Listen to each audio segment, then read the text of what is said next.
이렇게 일이 일파만파 커지면서 정치권 후폭풍도 상당합니다. 윤석열 총장 출석에 관한 여야 간 이견으로 국회 법사위가 이틀째 파행하고 있는데요. 김도읍 국회 법사위 야당 간사는 민주당이 윤석열 국회 출석을 막고 있다. 조수진 국민의힘 의원은 윤호중 법사위원장이 공정경제 3법, 공수처법을 처리해주면 출석 검토할 수 있다고 했다. 이렇게 밝혔습니다. 반면 윤호중 법사위원장은 직무가 배제된 만큼 대검찰청 대표에서 조남관 대검 차장이 올 수밖에 없다. 국회가 무슨 권한으로 윤석열 직무를 회복해 주느냐 이렇게 밝혔습니다. 자, 윤 총장의 출석 문제로 맞서고 있는데 출석을 막는 게 아니라 직무 배제돼서 어쩔 수 없다라는 민주당의 주장에 동의를 하시나요? 이거 사실 표면적인 이유죠. 모든 싸움은 명분이 있어야 되는데 징계 중인 검찰총장을 국회가 어떻게 부를 수 있냐. 어떤 현안질이거든요. 현안질이라고 하는 건 그 부서의 총책임자를 불러서 하는 겁니다. 네. 그런데 지금 직무가 정지돼 있기 때문에 그렇다면은 지금 이제 뭐 대검 차장을 불러야지 되는 거 아니냐 이렇게 되는 건데 사실 속내는 따로 있죠. 야당은 좀 윤석열 총장 얼마나 할 말 많겠습니까? 그러니까는 판 깔아 줄 테니까 와서 추미애 장관과 여권에 대해서 속 시원하게 한번 사자우를 터뜨려 봐라. 이게 야당의 입장인 거고 여당에서는 아니 우리가 지난번 국감 때 총장 그때 당시 옛날 중앙지검장 할 때 언론사 사주 만났어요 안 만났어요 그랬더니 그때는 뭐 내가 꼭 대답해야 됩니까 이런 식으로 얘기하더니 지금은 자기 할 말 있으니까 합의도 안 됐는데 야당 부르니까 집행 정지 중인 사람이 직무가 중지돼 있는 사람이 집에서 있다가 갑자기 또로록 국회로 달려나와? 이거는 또 여당 입장에서 보면 이거 지금 뭐 우리 무시하는 거야? 이렇게 볼 수도 있는 거예요. 좀 그런 측면에서 여야가 이번 현안을 징계권에 대해서 얼마나 첨예하게 이해관계가 걸려 있는지 또 이 문제가 상당히 뭐 단순한 싸움이 아닌 한 단면을 보여주는 건데 뭐 그 자리에 오고 안 오고가 중요한 게 아니죠. 이제 앞으로 이거는 기싸움일 뿐이고 진정한 싸움은 징계위의 결과, 그 다음에 행정법원에서 직무 배제에 대한 뭐 집행정지 이것뿐만이 아니라 이제 본안이에요. 즉 본안에 대한 행정심판이 어떻게 나올지가 이제 사실은 관심이고 그거에 따라서 윤석열 총장이 뭐 사표를 낼지 아니면 대통령이 해임을 할지 이런 부분들이 이제는 본싸움이 되겠다. 그래서 이거는 뭐 본싸움 전에 기싸움 정도로 봐야 될 것 같습니다. 네. 여기에 더해서 윤호중 법사위원장은 김도읍 간사를 사보임해달라고 국민의힘에 공식 요청을 했습니다. 이건 어떻게 보시나요? 그건 오버하는 거죠. 윤호중 법사위원장이 이런 식으로 하다 보니까 야당도 발끈하고 있는 겁니다. 야당의 간사는요, 야당에서 뽑은 겁니다. 이거 법사위원장이 뽑는 거 아니에요. 다른 정당, 그러니까 야당의 간사까지도 위원장이라고 해서 사회보험을 해달라고 하니 바꾸라고 하는 거는 이거는 과해도 너무 과한 것이고 정말로 법사위원을 개인의 어떤 이 사적인 욕망을 실현하기 위한 수단으로 삼다고 얘기하면은 이건 비극인 거죠. 그러다 보니까 여야 간에 계속 충돌되고 있는 건데 물론 뭐 윤석열 건과 관련해서 윤호중 위원장이 좀 불쾌한 심정은 있겠으나 야당의 간사를 뭐 사보임 해달라고 요청한 거는 해주지도 않을 것이고 야당에서 해주지도 않을 것이고 해주지 않을 것 뻔히 알면서 말하는 것은 안 하느니 못한 얘기다. 오버하지 마시라는 생각이 듭니다.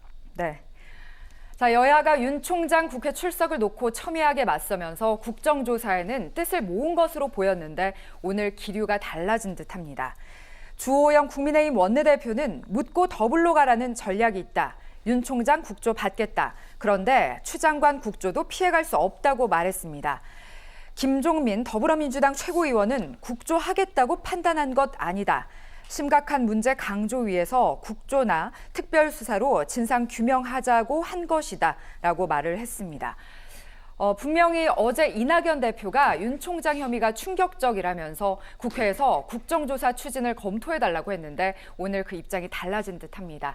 그 이유가 무엇이라고 보시나요? 이건 한마디로 이낙연 대표가 오판한 겁니다.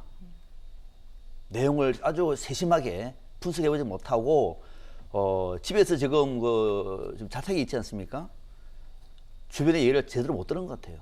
자, 지금 상황에서 국정조사를 하면은요, 추미애 장관 건도 국정조사 해야 됩니다. 누구는 하고 누구는 안 할 수 없는 거거든요. 국정조사 하면은 이제는 추미애 장관과 윤석열의 싸움이 국회 안에 들어와가지고 여야가 싸우는 겁니다. 생중계로 국민이 봅니다. 국민의 좀 짜증에 대해서 아마 TV 수상기를 집어 던질지도 모를 일입니다. 이거를 집권당 대표가 국정조사 하자는 거는 오판 중에서 상오판인 거죠.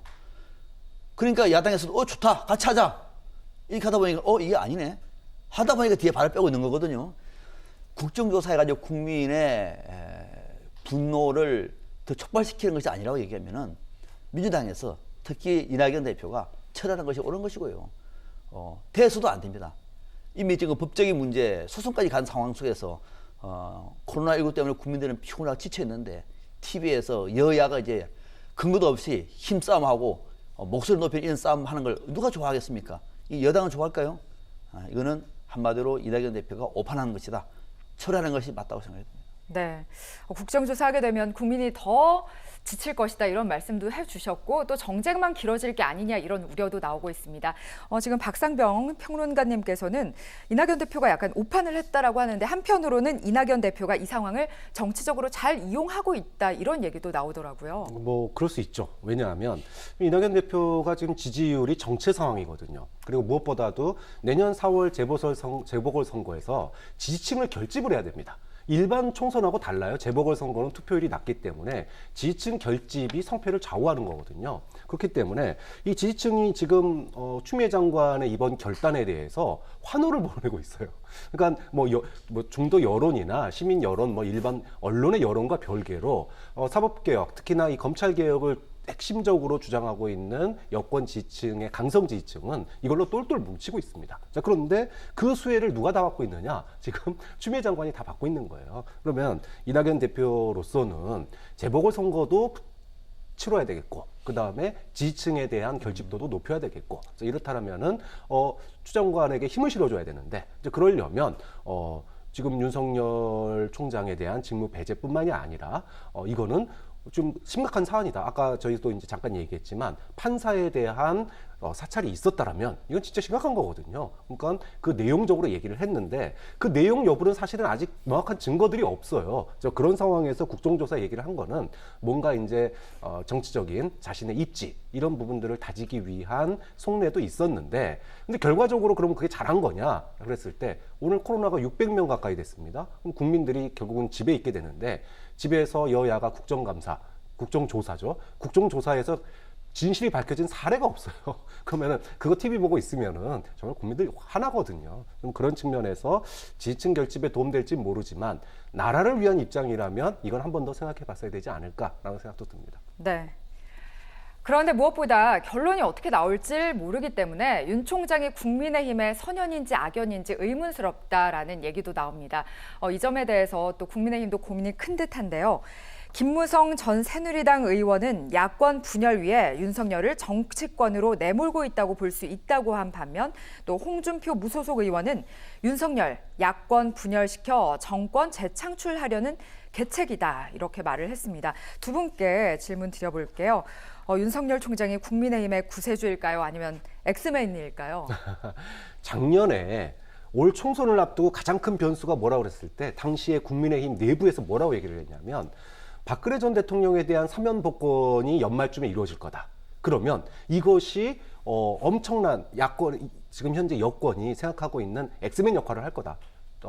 박근혜 전 대통령에 대한 지지와 반대로 갈려가지고 야권이 분열될 거다 이런 얘기를 전망을 내놓은 적이 있거든요. 이것도 똑같은 의미의 시나리오예요. 그 당시에는 소재가 박근혜 전 대통령이었다면 이제는 소재가 윤석열 총장이 됐을 뿐입니다. 그러니까 이것이 이게 엑스맨이냐 구세주냐 이거는 상황에 따라 바뀌는 거예요. 그런 점에서 중요한 것은 국민의힘이 이런 변화를 갖다가 주도하는 것이 아니라 이 변화에 쫓아가기 급급하다는 겁니다. 반면에 여권은 예를 들어 가덕도 신공항이라든지 이슈를 갖다가 주도하고 있어요. 그런 점에 있어서 지금 야당 입장에서는 이런 변수에 하나하나 쫓아가다 보면 결국은 미로 속에서 헤맬 수밖에 없다. 이것을 뛰어넘을 자기만의 정치, 자신들의 정책을 내세워야지 윤석열이 나오면은 우리는 어떻게 될까 이것만 얘기하고 있으면은 걸ко 벗어나지 못한다. 이 점을 국민의힘이 좀 생각해 봐야 된다고 봅니다. 네, 어떻게 생각하시나요? 지금 상황을 좀 냉정하게 보면은 윤석열 검찰총장은 분명히 떴습니다, 그죠? 떴습니다, 본인은. 즉 대한민국 국민들이 모르는 사람은 거의 없습니다. 대신 검찰은 지금 피투성입니다. 검찰은. 저도 이제 이런 검찰 더 신뢰하기 어렵습니다. 아, 검찰도 이제는 판사들 쫓아다니면서 기피 신청해가지고 유리하게 하는구나. 검찰은 그런 상황이었습니다. 검찰의 취약입니다. 반면에 민주당은 이 싸움에 자신감이 있습니다. 집권당입니다. 그리고 내년 5월 선거도 자신감이 있습니다. 점점. 자, 그런 사이에 국민의힘은 뭘까요? 아, 우리는 뭐지? 윤석열 뜨는 바람에 당이 이제 보이지가 않아요. 대선 주자도 좀 주의 좀 하려고 또 다 집에 가는 분위기입니다. 국회의원들은 이런저런 하다가 뒷북만 치고 있고요. 김종인 위원장만 왔다 갔다 하면서 바쁘게 보내고 있습니다. 국민의힘은 최악이거든요. 그걸 딱 보다 보니까 김무성 전 의원, 야권 분열을 위해 윤석열을 정치권으로 내몰고 있네. 우리가 지금 당하고 있네. 이런 생각할 수가 있는 대목이고, 홍준표 무소속 의원도 윤석열이가 야권 분열시켜서 정권을 재창출하려는 계획에 말들고 있다. 이런 생각할 수가 있는 대목이에요. 결과적으로는 국민의힘한테 지금 최악의 상황으로 몰고 있다 보니까 당내에서 이런 불만의 소리가 나오고 있는 거거든요. 이것을 물론 뭐 여권에서 이용한다, 뭐 기획이다라고 할 수 없지만 정책 판세에서 보면은 야권의 불만은 국민의힘이 너무도 무기력해지고 있는 좀 현실에 대한 답답함을 이런 식으로 토로하고 있는 것이다. 이렇게 볼 수가 있는 거죠. 네. 오늘 말씀은 여기까지 듣도록 하겠습니다. 감사합니다.